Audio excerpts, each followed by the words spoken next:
తిరుమల శ్రీవారి ఆలయ గగనతలంపై మరోమారు విమానాలు చక్కర్లు కొట్టడం తీవ్ర కలకలం రేపింది. ఈ ఉదయం ఏకంగా 3 విమానాలు ఆనంద నిలయం మీదుగా ప్రయాణించడం భక్తులను ఆందోళనకు గురిచేసింది.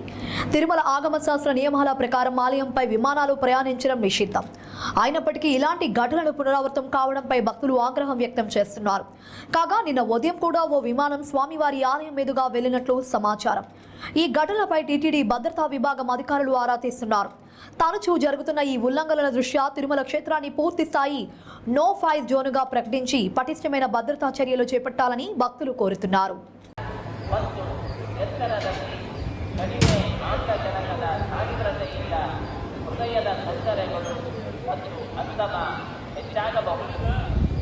ದೀರ್ಘಕಾಲದ ಕಾಯಿಲೆ ಇರುವವರು ತಮ್ಮ ಔಷಧಿಗಳನ್ನು ತಮ್ಮೊಂದಿಗೆ ತರಬೇಕು.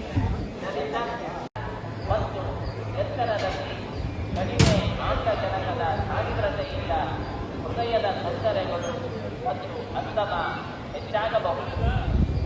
ದೀರ್ಘಕಾಲದ ಕಾಯಿಲೆ ಇರುವವರು ತಮ್ಮ ಔಷಧಿಗಳನ್ನು ತಮ್ಮೊಂದಿಗೆ ತರಬೇಕು.